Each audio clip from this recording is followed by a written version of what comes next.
মুভিটি শুরু হয় এক খুবই মিষ্টি ছোট্ট মেয়েকে দেখিয়ে, যার বয়স প্রায় ১২ বছর। তার মাথায় শিং ছিল আর তার পিঠে ডানাও ছিল। তার নাম ছিল ম্যালিফিসেন্ট, আর সে ছিল এক মিষ্টি পরী যে একটি জাদুময় জঙ্গলে থাকত। সে কখনো বাইরের দুনিয়া দেখেনি, তার জন্য পুরো পৃথিবী ছিল সেই জঙ্গলটাই। এমনকি সে কোনোদিন মানুষকেও দেখেনি, কিন্তু তারপরও সে তার জঙ্গলকে খুবই খুশি ছিল। সেই জঙ্গলে মানুষ ছাড়া আরো অনেক অদ্ভুত অদ্ভুত প্রাণী থাকত। একদিন ম্যালিফিসেন্ট কোথাও যাচ্ছিল, তখন সে ছোট্ট একটি ছেলেকে দেখে যে ছিল তারই সমবয়সী। ম্যালিফিসেন্ট তাকে জিজ্ঞেস করে, তুমি কে, এখানে কি করছো? সেই ছেলে বলে, আমি কাছের রাজ্য থেকে এসেছি, এখানে একটি হীরা দেখেছিলাম, তাই নিয়ে যেতে এসেছিলাম। তখন ম্যালিফিসেন্ট তার থেকে হীরাটি নিয়ে নেয় এবং বলে, চলো তোমাকে তোমার রাজ্য পর্যন্ত দিয়ে আসি। সেই ছেলে বলে, ঠিক আছে আমি যাব, কিন্তু তুমি কি আমার বন্ধু হবে? আমি যদি আবার এই জঙ্গলে আসি তাহলে কি আমরা একসাথে খেলতে পারবো? ম্যালিফিসেন্ট বলে, এই জঙ্গল জাদুময়, তোমার এখানে আসাটা ঠিক নয়, কিন্তু দেখা যাবে পরে।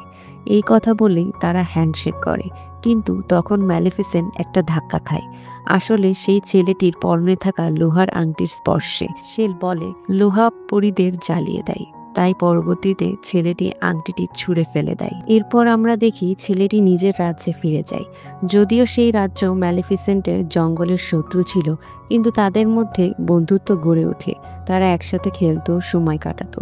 ধীরে ধীরে তারা বড় হতে থাকে। এখন তারা দুজনেই ১৬ বছরের।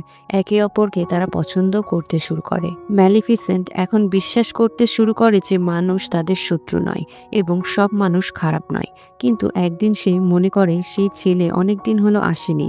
তখন তার সেই কথাটাও মনে পড়ে যায়, যখন সেই ছেলে বলেছিল যে একদিন সে রাজা হবে এবং জাদুময় দুর্গ দখল করবে। ম্যালিফিসেন্ট এখন জানতে পারেনি যে এই ছেলেটা কতটা লোভী। এদিকে একদিন আমরা দেখি অন্য রাজ্যের রাজা বিশাল বাহিনী নিয়ে সেই জঙ্গলে আক্রমণ করতে আসে, কিন্তু ম্যালিফিসেন্ট এখন অনেক শক্তিশালী হয়ে উঠেছে। সে জঙ্গলের রক্ষা করতে রুখে দাঁড়ায়। সে রাজার বাহিনীর বিরুদ্ধে যুদ্ধ করে এবং জয়লাভও করে। রাজা ফিরে যায়, আহত ও অপমানিত হয়। তখন রাজা তার সবাই ঘোষণা করে, যে ম্যালিফিসেন্টকে হত্যা করতে পারবে আমি তাকে আমার মেয়ের সঙ্গে বিয়ে দেব এবং তাকে এই রাজ্যের রাজা বানিয়ে দেব। তখন একজন যুবক সামনে আসে এবং সে আর কেউ নয়, সেই ছোট ছেলেটি যার নাম ছিল স্টিফান। সে ম্যালিফিসেন্টের ছেলেবেলার বন্ধু ছিল। স্টিফান জঙ্গলে আসে ম্যালিফিসেন্টের কাছে। সে ম্যালিফিসেন্টের কাছে ক্ষমা চায় এবং বলে, রাজা তোমাকে হত্যা করতে চায়, তাই আমি তোমার খেয়াল রাখতে এখানে এসেছি, তুমি সবসময় সাবধানে থেকো। ম্যালিফিসেন্ট বিশ্বাস করে এবং তাকে ক্ষমা করে দেয়, কিন্তু স্টিফান বিশ্বাসঘাতকতা করে। সে ম্যালিফিসেন্টকে ঘুমের ওষুধ খাইয়ে অচেতন করে ফেলে এবং রাত্রে তার ডানা কেটে নিয়ে যায়।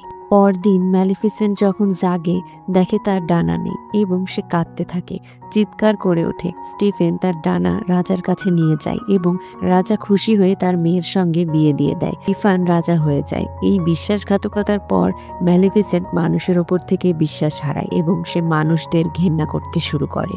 এরপর একদিন সে দেখে এক শিকারী একটি কাককে মারতে যাচ্ছে। সে সেই কাককে একজন মানুষে রূপান্তর করে ফেলে। তার নাম রাখে ডিয়াভাল। ডিয়াভাল তার অনুগত দাস হয়ে যায়। এদিকে স্টিফান এখন রাজা এবং তার একটি কন্যা সন্তান হয় এবং যার নাম রাখে অরোরা। ম্যালিফিসেন্ট রাজ্যে যায় এবং রাজকন্যাকে অভিশাপ দেয়, যখন তুমি ১৬ বছরের হবে তখন তোমার আঙ্গুলে সূচ ফুটবে এবং তুমি মারা যাবে। ভয়ে স্টিফান মেয়েকে ৩টি পরীর কাছে লুকিয়ে রাখে। তারা অরোরার দূরে নিয়ে যায়, কিন্তু পরীগুলো খুব কেয়ারলেস ছিল। তারা অরোরাকে ঠিকভাবে দেখাশোনা করতো না। ম্যালিফিসেন্টই গোপনে তার দেখাশোনা করতে থাকে। ধীরে ধীরে অরোরা বড় হয়ে যায়।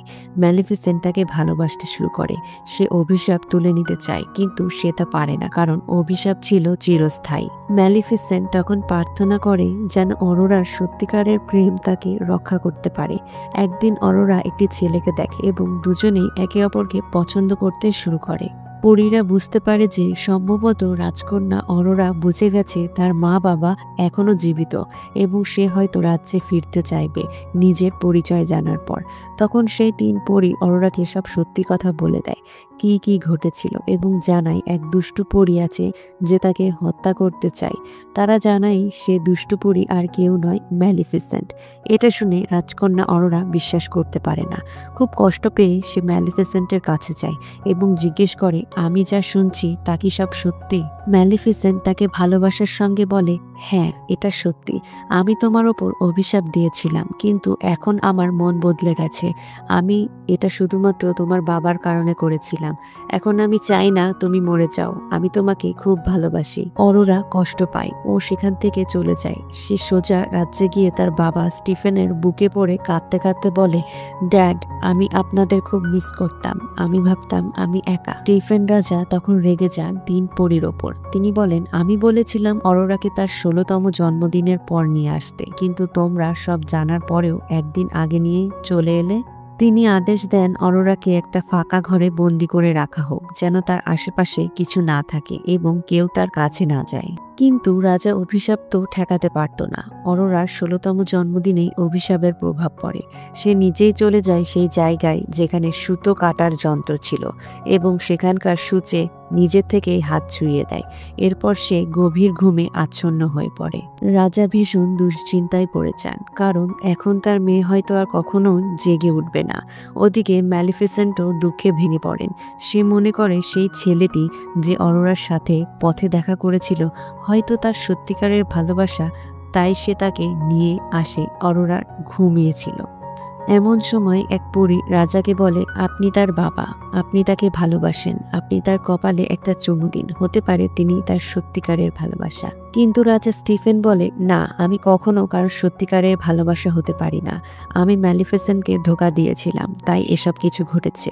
পরে ম্যালিফিসেন্ট সেই ছেলেটিকে অরোরার কাছে নিয়ে আসে, কিন্তু সে চুমু দিলেও অরোরা জাগে না। ম্যালিফিসেন্ট বুঝতে পারে ছেলেটি অরোরার ট্রু লাভ নয়। ম্যালিফিসেন্ট কাঁদতে কাঁদতে অরোরাকে বলে, আমি তোমাকে অনেক মিস করব।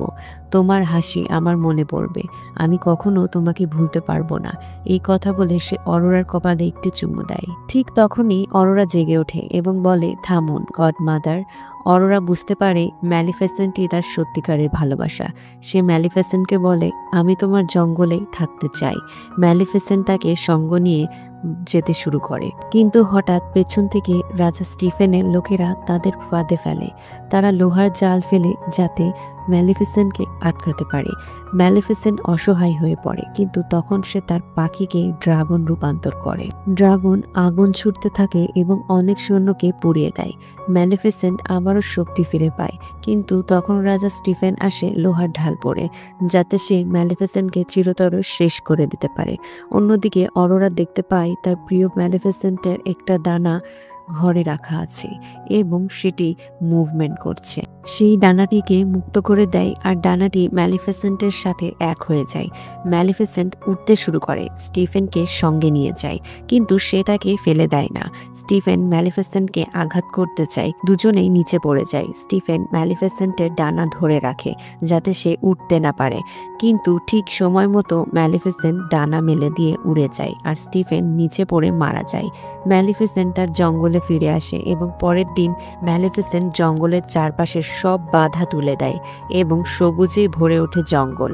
সে অরোরাকে বলে, আজ থেকে তুমি এই জঙ্গলের রানী, এবং রাজ্য ও জঙ্গল এক হয়ে যায়। সবাই খুশিতে জীবন কাটাতে থাকে। এখানে ম্যালিফিসেন্ট প্রথম পর্ব শেষ হয়।